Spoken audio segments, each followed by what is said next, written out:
গতকাল ভিপি নূর তিনি একটা সংবাদ সম্মেলন করেছেন এবং সেই সংবাদ সম্মেলনে নতুন যে রাজনৈতিক দল এসেছে সেটা নিয়ে বেশ সমালোচনা করেছে। সো তার সমালোচনাগুলো পর্যালোচনা করার আগে আপনাদেরকে আমি কমেন্টসগুলো দেখাতে চাই। আপনারা কমেন্টসগুলো দেখেন যে ভিপি নূরের ব্যাপারে যারা ভিউয়ার্স আছে তারা কে কী কমেন্টস করেছে। সো সেই কমেন্টসগুলো আমরা যদি একটু দেখি তাহলে বুঝতে পারি যে আসলে তার প্রতি বাংলাদেশের মানুষের যে অগাধ শ্রদ্ধা ছিল, ভক্তি ছিল, সেটা আসলে কতটুকু আছে এবং কতটুকু চলে গিয়েছে। তো ভিপি নূর তিনটা বিষয় বলার চেষ্টা করেছে। প্রথমত হচ্ছে যে তাদের উপদেষ্টাদেরকে ক্ষমতায় রেখে তারপরে নতুন রাজনৈতিক দল গঠন করা, এটা আওয়ামী লীগের ভিতরে পার্থক্য কোথায়? এখন উপদেষ্টা বলতে কাকে বোঝানো হয়েছে? সেটি হচ্ছে যে ডক্টর মোহাম্মদ ইউনূসকে বোঝানো হয়েছে। এখন তাদের উপদেষ্টা মানে ছাত্রদেরকে মিন করা হয়েছে। আমি আপনাদেরকে বলি যে ডক্টর মোহাম্মদ ইউনূস তাকে গণ অভ্যুত্থানের পরে কেন ইন্টারিম গভর্নমেন্ট বানানো হয়েছে?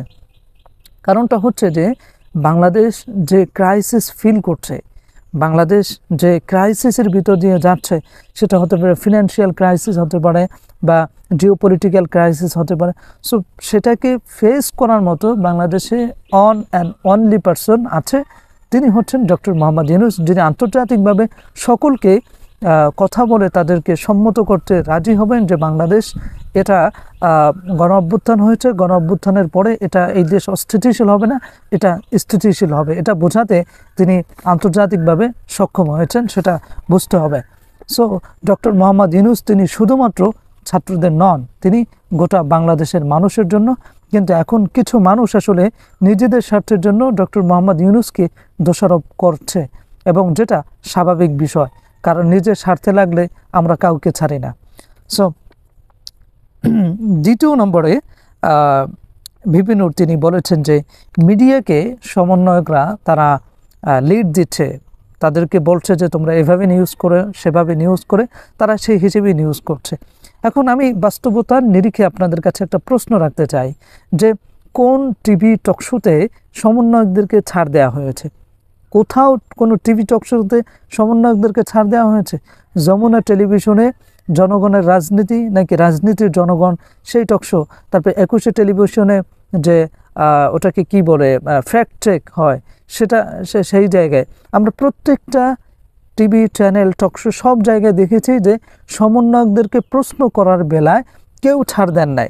এবং সেজন্য বাংলাদেশের মানুষ অনেকে রাগও করেন যে আসলে সমন্বয়করা তারা এতটা কষ্ট করে জীবন বাজি রেখে নেতৃত্ব দিয়ে বাংলাদেশকে আজকে স্বাধীন করলো, সেই সমন্বয়কদেরকে এত কঠোর প্রশ্ন করা হয়, এত কঠিন প্রশ্ন করা হয় তাদেরকে আটকানোর জন্য।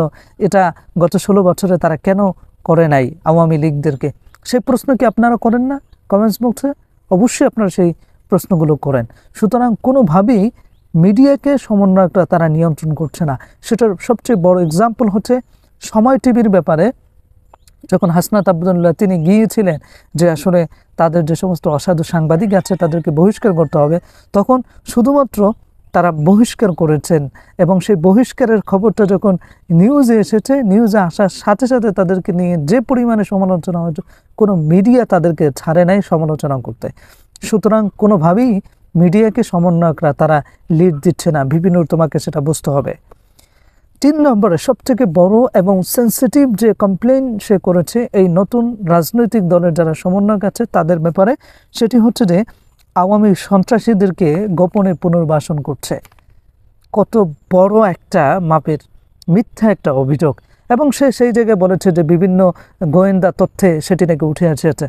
সো সেই গোয়েন্দা তথ্য কোন গোয়েন্দা সংস্থা তারা দিয়েছে, এবং সেই তথ্য সেই রিপোর্টটা আপনি পেশ করেন, তাহলেই তো আমরা সত্যটা জানতে পারবো। হ্যাঁ, সমন্বয়ক তারা ভুলের ঊর্ধ্বে না। তারা যদি কোনো অপরাধ করে, আওয়ামী লীগকে পুনর্বাসনের জন্য যদি কোনো কাজ করে এবং সেটা যদি সঠিকভাবে প্রমাণিত হয়, বাংলাদেশের জনগণ তাদেরকে কোনোভাবেই ছেড়ে দিবে না।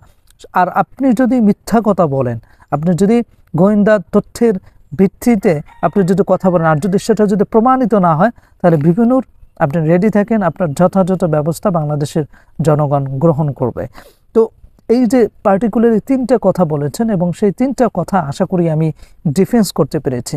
আমি সর্বশেষ বলবো যে ভিপি নূর, তোমার প্রতি বাংলাদেশের মানুষের যে অগাধ শ্রদ্ধা ছিল, ভক্তি ছিল, সেটা যতটা কমেছে আর এমন কথা বলিও না তোমার যতটুকু ইমেজ আছে সেটুকুও কিন্তু নষ্ট হয়ে যাবে।